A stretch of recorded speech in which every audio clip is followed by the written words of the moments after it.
10 साल बाद भी इस अचार को अगर आप निकालेंगे ना तो इसमें वही स्वाद आएगा जो आप पहले खाए होंगे।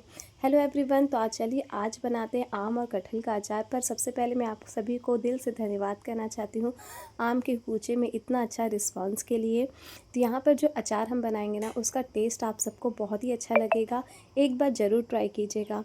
हेलो एवरीवन, आप सबका स्वागत है आपके अपने चैनल देसी वेरियस फूड में। तो चलिए स्टार्ट करते हैं अचार बनाना। आम और कटहल का अचार बनाने के लिए मेरे पास है 1 किलो के करीब कटहल और आधा किलो के करीब आम। इसे मैंने मार्केट से ही अच्छे से कटवा के ले आई हूँ। कटहल के अचार में आम इसलिए डाला जाता है ताकि जो कटहल है वो अच्छे से गल जाए। मैंने अलग से आम का अचार भी बनाया हुआ है, इसलिए मैंने आम की जो क्वांटिटी है ना थोड़ी सी कम रखी है। आप चाहें तो आम की क्वांटिटी ज़्यादा रख सकते हैं। तो इन सब में से अच्छे से मैं बीज निकाल ले रही हूँ आम में से। और उसके बाद अब हम इसे करेंगे वॉश ज़रूर कीजिएगा। इससे क्या होता है, जितनी भी गंदगी होती है ना वो अच्छे से निकल जाती है। यहाँ मैं नॉर्मल पानी से यूज़ कर रही हूँ, आप भी नॉर्मल पानी यूज़ कीजिएगा, गर्म पानी वगैरह यूज़ करने की ज़रूरत नहीं है। तो इसे अच्छे से अलट पलट करके हमें वॉश करना है। अच्छे से वॉश हो गया है तो मैं इसे निकाल ले रही हूँ सभी आम और कटहल को।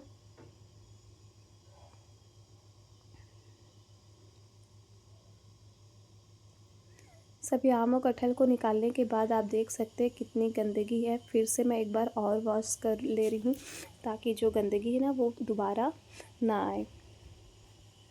इन सभी को अच्छे से वॉश करने के बाद मैं इसे छान ले रही हूँ, आप देख सकते हैं। और ये जो बर्तन है ना उसमें अच्छे खासे होल है, वो छान के रखने वाले जो बर्तन होते हैं ना किसी चीज़ को धोने के बाद, वो वाला है। तो इस बर्तन को मैं अब कम से कम 10 से 15 मिनट के लिए ऐसे ही छोड़ दूँगी ताकि जितना भी एक्स्ट्रा पानी है ना वो निथर जाए। एक्स्ट्रा पानी निथर गया था। फिर उसके बाद मैंने एक दुपट्टा ले लिया है कॉटन का और धूप में इसे हम कम से कम 4 से 5 घंटा सुखाएंगे। मेरे पास गैलरी में उतना अच्छा धूप नहीं आता है तो मैं तो इससे अच्छे से 4 से 5 घंटा सुखाई हूँ। अगर आपके यहाँ छत है और बहुत ही अच्छे से धूप आता है तो 2 से 3 घंटा भी काफ़ी होता है। आम और कटहल अच्छे से सूख गया था तो मैंने इसे एक परात में निकाल लिया है। यहाँ पर मैंने कटहल का जो साइज़ है ना उसको थोड़ा सा छोटा कर लिया था क्योंकि मुझे थोड़ा सा बड़ा लग रहा था। अब मैं इसमें डाल रही हूँ 4 टेबल स्पून, बड़ा टेबल स्पून नमक और 3 टेबल स्पून हल्दी। इन सबको डालकर अच्छे से मिक्स कर लेना है। और यहाँ पर मैं ये जो प्रोसेस है ना वो शाम के समय कर रही हूँ क्योंकि मैंने दोपहर में इसे सुखाने के लिए रखा था और 5-6 बजे के करीब मैं इसमें नमक हल्दी लगाकर अच्छे से मिक्स कर ले रही हूँ और इसे मैं रात भर ढककर छोड़ दूँगी। ये प्रोसेस ज़रूर कीजिएगा।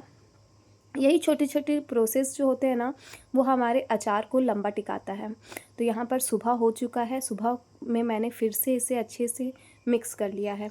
नमक की वजह से क्या होता है कि कटहल और आम में जितना भी नमी होता है ना वो सब पानी जैसा निकल जाता है और इसे अगर आप सुखा देंगे तो इसमें से पूरा क्या बोलना चाहिए, जो नमी है ना कटहल और आम का वो निकल जाएगा। यहाँ पर देखिए कितना नमी था वो अच्छे से निकल गया है। तो इसे फिर से मैं सुखा दे रही हूँ। मेरे यहाँ गैलरी में उतना अच्छे से धूप नहीं आता है इसलिए मैं इसे 4 से 5 घंटा आराम से सुखा रही हूँ। आपके यहाँ अच्छा धूप आता है तो 2-3 घंटे में ही बहुत ही अच्छे से सूख जाएगा। तो जब तक से ये सूख रहा है तब तक से हम इसका मसाला तैयार कर लेते हैं, अचार मसाला जिसे हम कहते हैं। तो मैंने यहाँ पर तवा ऑन किया है जिसमें मैंने लिया है 2 टेबल स्पून जीरा, 4 टेबल स्पून पीला सरसों, 1 टेबल स्पून मेथी दाना, 2 टेबल स्पून धनिया, 2 टेबल स्पून सौंफ। इन सबको अच्छे से हमें रोस्ट करना है, इतना गरम करना है, इसका कलर चेंज नहीं होना चाहिए पर हमें इसे इतना गरम करना है कि इसका जितना भी मॉइस्चर है ना वो पूरा निकल जाए। तो ये अच्छे से गर्म हो गया था, हल्का हल्का कलर चेंज होना स्टार्ट हो ही गया था तो मैंने इसे हटा दिया है। और उसी तवा में मैंने फिर से गैस ऑन करके 20 सूखी मिर्ची, लाल सूखी मिर्ची अच्छी स्पाइसी है इसलिए मैंने 20 सूखी मिर्ची ले लिया है। और अब मैं यहाँ पर ये सभी मसाले को अच्छे से ठंडा होने के लिए दूंगी और उसके बाद हमें इसे हल्का दरदरा पीसना है, बहुत महीन इसका हमें मसाला तैयार नहीं करना है। फिर उसी तवा में मैंने बंद किया हुआ तवा है, गैस मैंने ऑन नहीं किया है, 1 टेबल स्पून पीला सरसों, 1 टेबल स्पून सौंफ, 1 टेबल स्पून अजवाइन, 1 टेबल स्पून मंगरेल, आधा टेबल स्पून जीरा, इन सभी चीज़ों को गर्म करना है और इसे हमें अलग से निकाल के रख देना है, क्योंकि इसे हम खड़ा डालेंगे अचार में। 4 से 5 घंटे के बाद कटहल और आम बहुत ही अच्छे से सूख गया था, तो मैं इसे एक बाउल में निकाल ले रही हूँ। अब आप एक बात का ध्यान रखिएगा, कटहल बहुत ही अच्छे से सूख गया है। अब हमें जो भी बाउल यूज़ कर रहे हैं उसे आप अच्छे से पोंछ लीजिए, एकदम ड्राई होना चाहिए, साथ में आपका हाथ भी एकदम सूखा हुआ होना चाहिए, पोंछ के यूज़ कीजिएगा। तो अब चलिए सबसे बड़ा काम करते हैं, अचार में मसाला डालना। तो यहाँ पर मैंने 1 टेबल स्पून के करीब हींग डाला है और जो मसाला हमने भून के रखा था उसे मैंने यहाँ पर दरदरा पीस लिया है। आप देख सकते हैं मैंने यहाँ मसाला बहुत महीन नहीं पीसा है, हल्का दरदरा रखा है। तो अब हम इसी मसाले को डालते हैं। तो यहाँ पर मैं टोटल 5 चम्मच के करीब मसाला डाल रही हूँ।